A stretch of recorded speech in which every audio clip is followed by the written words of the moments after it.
Ok. Bueno. Ahí.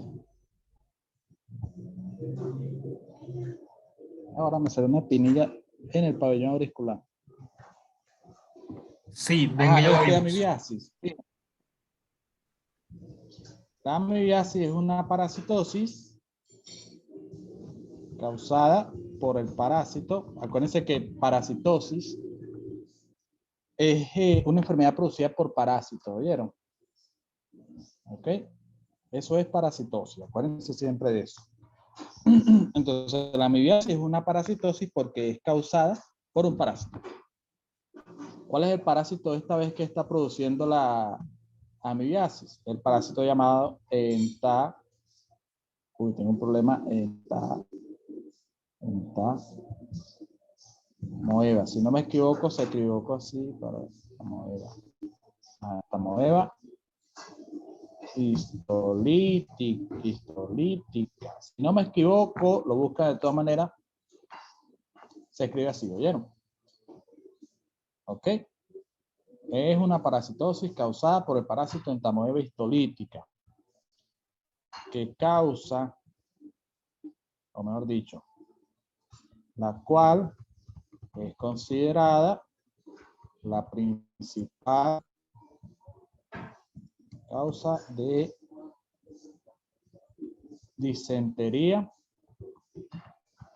en el mundo. ¿Ok? Ustedes le preguntan, ¿cuál es la principal causa de disentería? Ya vamos a ver qué es la disentería. O cuál es la principal causa del síndrome disentérico. Ustedes tienen que decir que es la amibiasis. ¿Ok? La amibiasis producida por Entamoeba histolítica. ¿Ok? Muy importante. Muy importante. Muy bien. Como todos los parásitos que yo les digo, entonces etiología, ya sabemos que es la Entamoeba histolítica, que es una ameba. ¿Ok? ¿Qué quiere decir una ameba? Que él es un parásito que tiene esta forma. Más o menos algo así. ¿Verdad? Y él realiza movimientos así. ¿Ok? Así. Movimientos ondulantes. Esos movimientos ondulantes se le llaman movimientos ameboides. ¿Ok? O sea, Esos movimientos... es una ameba porque realiza movimientos ondulantes. Una ameba es un parásito que realiza movimientos ondulantes. ¿Me explico? Ah, ok. El movimiento se llama movimiento ameboideo. ¿Ok? Y ese movimiento es típico de las amebas. Entonces, la entamoeba histolítica es una ameba. Entonces, por eso es que se llama la enfermedad amibiasis, porque es una enfermedad producida por una ameba, que en este caso es la entamoeba histolítica. ¿Ok? Otra cosa, se puede pronunciar amibiasis o amebiasis. ¿Ok? Ajá. La entamoeba histolítica, entonces, es una ameba que tiene dos formas, es parecida a la yardiasis, que tiene dos formas. Tiene su forma patógena, que es el trofozoito. ¿Ok? Trofozoito, que es una, se me fue la idea. Bueno, que tiene forma de pera, con un flagelo, él tiene un solo flagelo, tiene su endosoma, el endosoma es como la boca, ¿ok? Donde tiene, se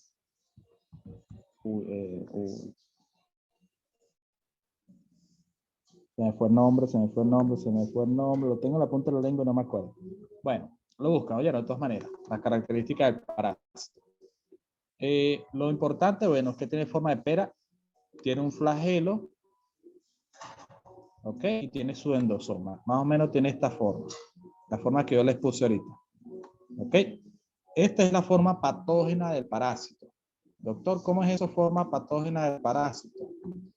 Bueno, que esta es la forma en la que el parásito va a producir la enfermedad, ¿ok? Esta no es la forma que infecta a la persona. ¿Ok? Es decir, yo no me infecto una amibiasis porque ingiera los trofozoitos. No. Si yo ingiero los trofozoitos, si yo los ingiero, el ácido del estómago va a destruir esos trofozoitos, ¿ok? Entonces la teoría de que cuando uno ingiere trofozoitos en entamoeba y causa amibiasis es falsa, ¿ok? El trofozoito de entamoeba histolítica no resiste el ácido clorhídrico del estómago, ¿ok? Por eso la amibiasis, la entamoeba histolítica, tiene su forma infectante, ¿ok? Que tiene forma ovoide o, es decir, redondita. Es resistente, acuérdense que resistente quiere decir que resiste el ácido clorhídrico del estómago, resiste el contacto con el aire, resiste altas temperaturas, resiste bajas temperaturas, ¿ok? No tiene flagelos, de manera que es totalmente inmóvil, ¿ok? ¿Sí? Y es la forma, acuérdense, infectante, ¿ok? La forma infectante es el quiste, ¿sí? Quiste de entamoeba histolítica, ¿ok? Esta, repito, es la forma infectante del parásito. Van a buscar el periodo de incubación periodo de incubación de la amibiasis, que si no me equivoco, es de 3 a 10 días. De todas maneras lo buscan, ¿no vieron? Si no me equivoco, es de 3 a 10 días. ¿Ok? Ajá. ¿Cómo se transmite la amibiasis? Facilito. La amibiasis es un parásito muy fácil de estudiar. ¿Cómo se transmite? Fíjense, el parásito se transmite por la ingesta directa de quiste. ¿Ok? Es decir, y es importante que lo recuerden, vamos a suponer, yo tengo amibiasis y me acuesto con, vamos a suponer, con Thaís, me acuesto. No quiere decir que porque yo tenga amibiasis y Thaís se acuesta conmigo, yo le voy a pegar la amibiasis a ella. No, eso es falso. ¿Ok? Para yo pegar la amibiasis a ella, mis heces con quiste tienen que contaminar o el agua que ella se toma o el alimento o las verduras, ¿ok? Igualito, ¿sí?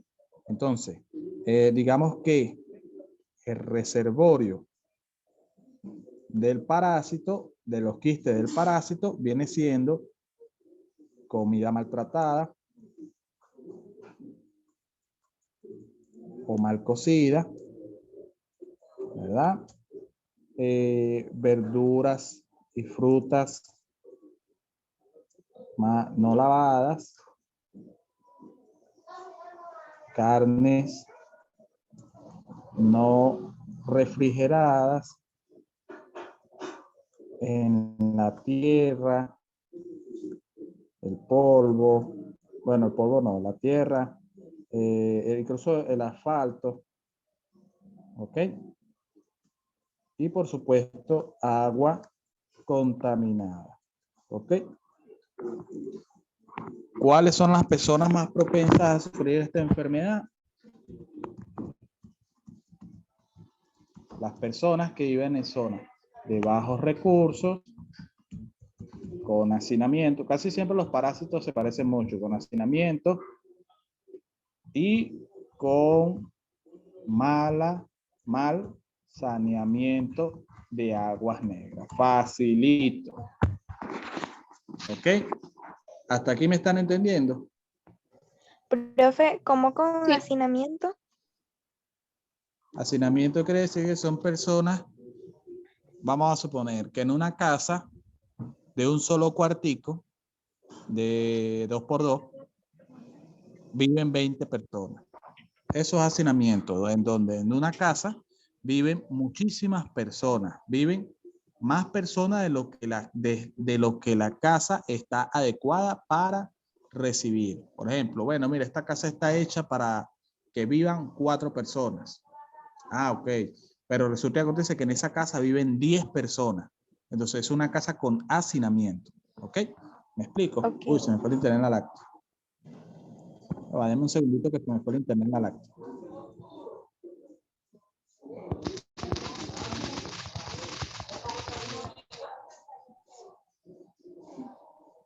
Profe, entonces, los otros parásitos que hemos estudiado, uno es un ácaro, los otros dos son gusanos y este es una ameba, ¿no?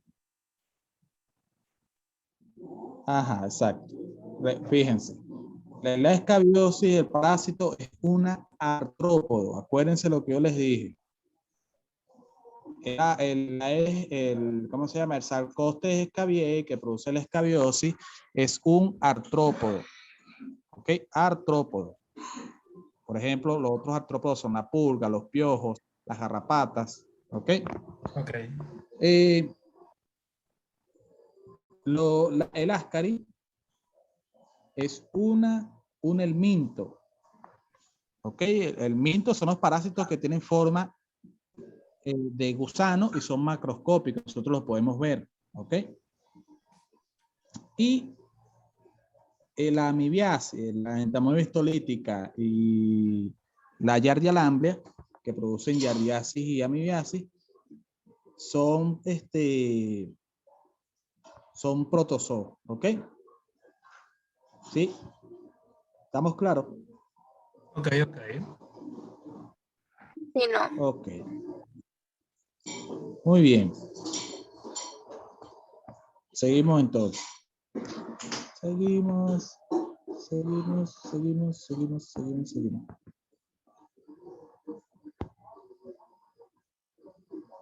La gente, ¿por qué me están escribiendo para colocar una inyección? Bueno. A ver. Ok. Entonces, ¿estamos claros hasta aquí todos? Sí, claro. Sí, Sí. Sí. Ok. Ajá, otra cosita. Bueno, no, eso se los voy a decir. Muy bien, entonces voy a borrar aquí.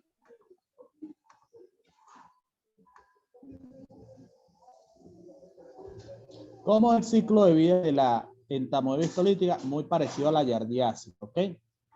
Pero con ciertas características que la hacen mucho más grave que la giardiasis. La giardiasis no es una enfermedad tan grave como la amibiasis, ¿ok? Ajá, fíjense. Lo primero que vamos a encontrar son los quistes de entamoeba histolítica, ¿verdad?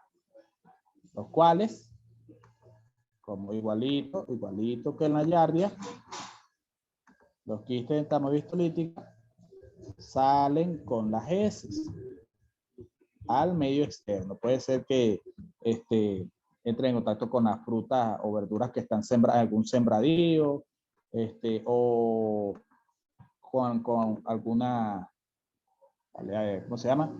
Alguna carne obtenida de algún ganado contaminado, ¿verdad? Alguno de esos.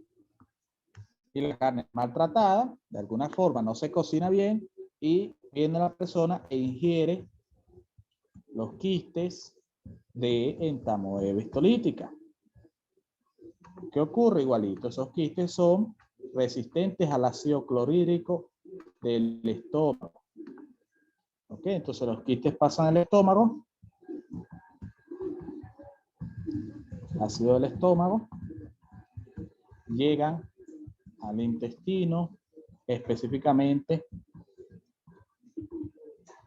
al ilion y al colon. Importante que sepan a dónde llegan, ¿oyeron?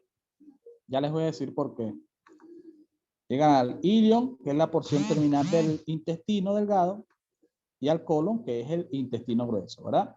Ajá. Cuando llegan ahí, quistes liberan trofozoitos. Entonces, acuérdense que es lo mismo. Un quiste libera 4 trofozoitos, ¿ok? De uno salen 4 trofozoitos. Esos trofozoitos se dividen por fisión binaria. ¿Cómo es eso? Bueno, que un trofozoito se va a dividir en 2, ¿ok? Como si fuese una célula, ¿sí? Esa es la diferencia con los helmintos. Los helmintos, como el ascaris lumbricoide, hay un parásito macho, uno hembra, ellos copulan y ponen huevos. O sea, la hembra pone sus huevos. Eso es un helminto.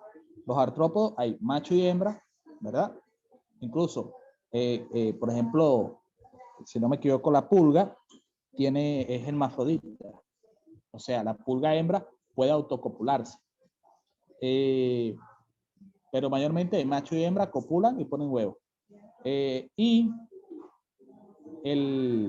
los protozoos no. Los protozoos, como la Yardia y la entamoeba histolítica, se multiplican por división binaria, ¿ok? Que es el tipo de división, de esta manera lo buscan, el tipo de división donde un parásito se divide su código genético para transformar, o sea, digamos que se divide en dos porciones o en dos versiones hijas del parásito.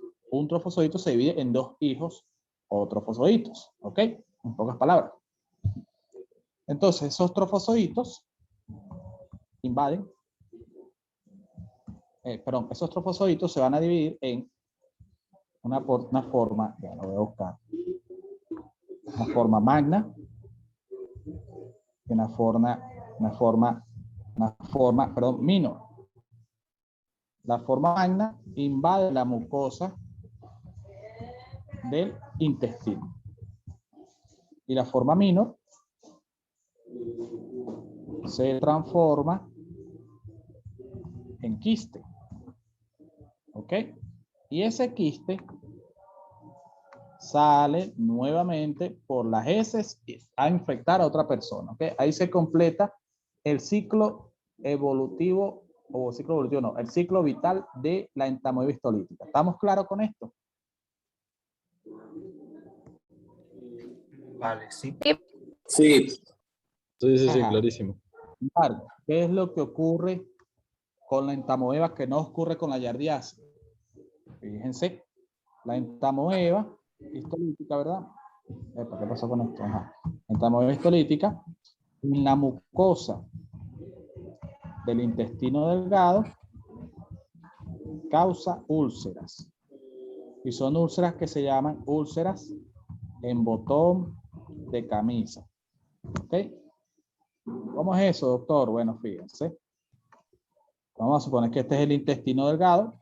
La mucosa del intestino delgado está aquí, ¿verdad? Y aquí llegan los trofozoitos. Llegan los trofozoitos y por su endosoma, volvemos a lo mismo, el endosoma es parecido al destapacañería que hay en los baños, ¿saben? Que es la cuestión esa que como que causa una presión negativa y succiona. ¿Ok? Que es el que uno usa para destapar la poceta cuando se tapa, ¿verdad? Su endosoma es parecido. La entamoeba histolítica tiene una serie de enzimas, que son enzimas citolíticas. ¿Qué quiere decir enzimas citolíticas? Enzimas citolíticas quiere decir que tienen la capacidad de destruir células. ¿Ok? Realmente ellas no destruyen las células. O sea, realmente sí. Ellas destruyen las células o las lisan para absorber sus nutrientes. ¿Ok? Sí, de ahí es que nace la palabra parásito. El parásito es un organismo que necesita necesita permanecer en el organismo de otro individuo para poder nutrirse de todos sus recursos y ese organismo mantenerse viable. Es decir, por ejemplo, hay un tipo de parásito, ¿saben? Me imagino que lo han visto en Animal Planet, los peces, los tiburones ballenas. Siempre los tiburones ballenas llevan arriba como unos pescaditos, ¿verdad? Que son las rémonas, ¿verdad? Sí lo han visto, ¿verdad? Sí. Sí, Eso se considera un pez parásito. ¿Por qué? Porque ese pez va a nutrirse de los recursos del pez ballena, ¿ok? Del tiburón ballena, ¿sí? Y sin nutrirse de esos recursos, ese pez parásito muere, ¿ok? Eso es un parásito. Entonces, la entamoeba histolítica, como es un parásito, ella lo que hace es destruir las células del intestino para absorber sus nutrientes, ¿sí? ¿Me entienden la idea? Sí, sí, sí. Ajá, entonces, ¿qué ocurre aquí? Él va destruyendo las células, destruye la mucosa y sigue descendiendo. Cuando el trofozoito destruye la mucosa, se interna aquí adentro, ¿verdad? En la úlcera que causó. Y se replica. Un trofozoito se divide en 2.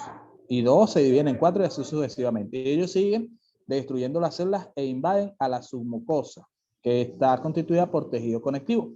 Y en esa submucosa hay vasos sanguíneos, principalmente venas, ¿verdad? Que forman parte de las venas mesentéricas. Llegan esos parásitos, rompen o destruyen las células endoteliales de las venas de la capa submucosa, ¿verdad? Y termina formándose una úlcera de esta forma, que es la úlcera en forma de botón de camisa. Tiene la forma de un botón de camisa y eso se ve por endoscopio. Ya vamos a hablar de eso. ¿Ok? ¿Qué es lo que ocurre? Como ellos rompen los vasos sanguíneos, la sangre cae en la luz del intestino y se produce el síndrome disentérico. ¿Qué es un síndrome disentérico? Paciente que tiene evacuaciones líquidas con moco y con sangre. ¿Ok? Moco y sangre. ¿Sí? ¿Por qué se produce eso? La sangre, la diarrea obviamente porque al lesionarse las células del epitelio intestinal se altera la absorción de nutrientes a nivel de la mucosa del intestino delgado y por lo tanto eso es lo que desencadena las evacuaciones líquidas. No se absorben los nutrientes y se excretan, o sea, no se digieren bien los alimentos y al no digerirse bien, esos alimentos se excretan, se liberan en forma de evacuaciones.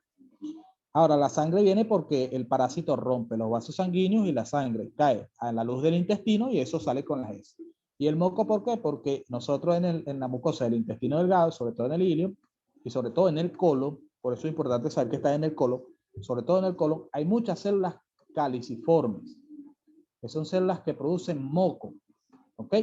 Entonces, cuando el parásito empieza a lesionar a las células de la mucosa intestinal, lo que produce es un estímulo de las células caliciformes y empieza a producirse gran cantidad de moco. ¿Ok? Es por eso que vemos las evacuaciones con sangre y moco. Eso es una disentería. ¿Sí me entendieron? Perfectamente. Sí. Ajá. ¿Qué ocurre? ¿Esto termina aquí? No. Y aquí es donde viene por qué es tan grave y por qué hay que tratar este parásito, sea como sea. Resulta que acontece que el parásito llega a la circulación portal, es decir, acuérdense que el intestino delgado, el intestino grueso, lo drena, no irriga, drena las venas mesentéricas, ¿ok? Y las venas mesentéricas se van a unir, vamos a suponer esta es la mesentérica superior, la mesentérica inferior, y una vena que viene del vaso, las tres se juntan y dan origen a la vena porta. ¿Qué hace la vena porta? Llevar todo lo que se absorbe en el intestino delgado, llevarlo hacia el hígado. ¿Para qué? Para que el hígado metabolice a todos esos nutrientes. ¿Ok? Esa es la función de la vena porta. ¿Sí? Toda la sangre del intestino, en lugar de llevarse directamente al corazón, se lleva al hígado para que todos los nutrientes se metabolicen. Entonces, ¿qué es lo que hace el parásito? Invade a las venas mesentéricas y ahí llega al hígado. ¿Ok? Y produce una infección en el hígado, que es la principal complicación de la amibiasis. ¿Qué va a producir en el hígado? Un acceso hepático. Muy importante porque eso se pregunta bastante, no solamente con sus profesores tarados, sino en cirugía, por ejemplo, se pregunta muchísimo. Entonces, hasta aquí me entendieron, ¿verdad? Sí. Puede suceder que el parásito no se detenga aquí y sigue invadiendo lo que le dé la gana. Si sigue por la circulación, puede invadir el corazón, raramente lo invade, pero puede invadir los pulmones. Y si invade los pulmones, produce un acceso pulmonar o una neumonitis, ¿ok? Neumonitis parasitaria. Puede seguir avanzando y llegar al cerebro y producir un acceso cerebral, ¿ok?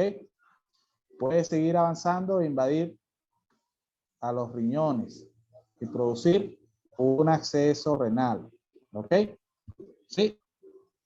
pero su principal complicación va a ser el acceso hepático. ¿Estamos claros? Esto sería la patogenia del parásito, ¿ok? De la amibiasis. ¿Estamos claros hasta aquí? Sí. Sí, clarísimo. Sí, sí, profe. Doctor, Muy bien. a mi abuela le doctor, disculpe, a mi abuela le dijeron que mi abuela tenía ese parásito, pero en adolescencia, que era adolescente, el parásito. ¿Qué significa eso? No, no entiendo. No, no entendí. Le dijeron que era un parásito que se llama Trophozoitos dientamobea fragilis adolescente. De Nueva Sajini. Fragilis. Ah, Dientamobea fragilis. la entamoeba sagili es un tipo de ameba comensal. ¿Qué quiere decir eso? Que es un parásito distinto a la amibiasis, ¿ok? O sea, no es una amibiasis, ¿ok? Esa entamoeba sagili no produce síndrome disentérico. De hecho, es un parásito comensal. ¿Qué quiere decir un parásito comensal? Que en la mayoría de los casos, puede haber casos con síntomas, pero en la mayoría de los casos no producen síntomas, ¿ok? ¿Sí? Hay muchos tipos de amebas y sobre todo de tipo entamoeba. Está entamoeba coli, entamoeba sagili, entamoeba dolesi, la entamoeba histolítica, está la entamoeba brasilense, como creo que se llama una. Hay un montón. La mayoría son comensales. Comensales quiere decir que no producen síntomas ni producen enfermedad. La más común, la que produce el síndrome disentérico, la que produce la amibiasis, es la entamoeba histolítica. ¿Estamos claros? Sí, Sí, sí, y sí. la blastocitis, ¿Cómo? la blastocitis, La blastocitis es otro parásito.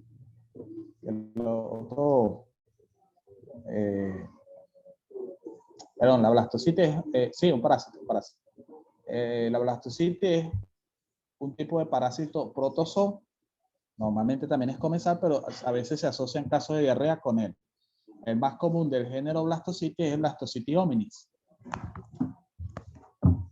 ¿Ok? ok, gracias. Ok. Me pellizqué con una silla. Ajá, fíjense, síntomas. ¿Cuáles son los síntomas de amibiasis? Amibiasis tiene síntomas leves, que son fiebre, malestar general, evacuaciones líquidas de 3 a 8 en el día, puede ser más, puede ser menos, dolor abdominal tipo cólico, cefalea, astenia. Astenia quiere decir debilidad y cansancio. Y también tiene hiporexia, ¿ok? Pierde el apetito. Ese es en casos leves. Casos graves, aparece el síndrome disentérico, aparece la disentería. El paciente tiene evacuaciones líquidas con sangre y moco. Normalmente son de 5 a 10 evacuaciones por día. Pueden haber más. El paciente presenta deshidratación, que puede ser leve, moderada o grave. Puede llegar a presentar un shock hipovolémico. ¿Ok? Esos serían los síntomas graves. ¿Ok? Por supuesto, son estos síntomas leves más la disentería. ¿Ok? Y la deshidratación. Bueno, también puede haber náuseas y vómitos y dolor abdominal intenso. ¿Ok? El paciente se dobla del dolor. ¿Ok? Muy bien. De acuerdo a esto, tenemos que hablar entonces de las complicaciones de la amibiasis. Acuérdense, la principal complicación de la amibiasis es el acceso hepático amebiano. Tienen que darle apellido, amebiano, porque también existe un acceso hepático que es el acceso hepático piógeno. ¿Ok? Ya vamos a hablar de eso ahorita. Está el acceso pulmonar amebiano o neumonitis parasitaria. Está el acceso renal. Está el acceso cerebral, que es el más raro. ¿Ok? Ya cuando el paciente le da un acceso cerebral es bastante difícil que se salve. ¿Ok? Muy bien, una cosita con respecto al acceso. Es que existen dos, ¿verdad? Está el amebiano.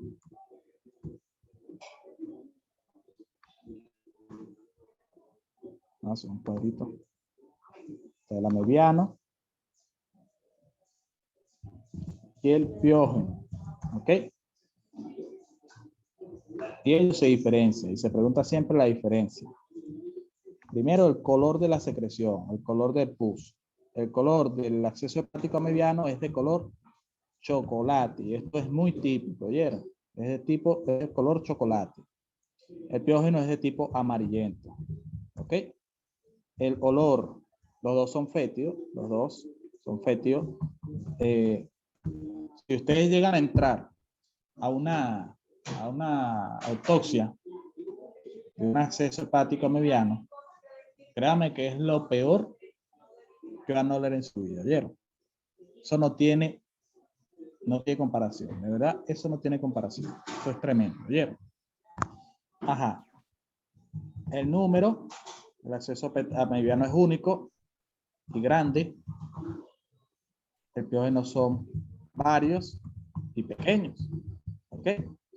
Y la ubicación, el amebiano afecta el lado derecho, perdón, el lóbulo derecho, y el piógeno afecta más que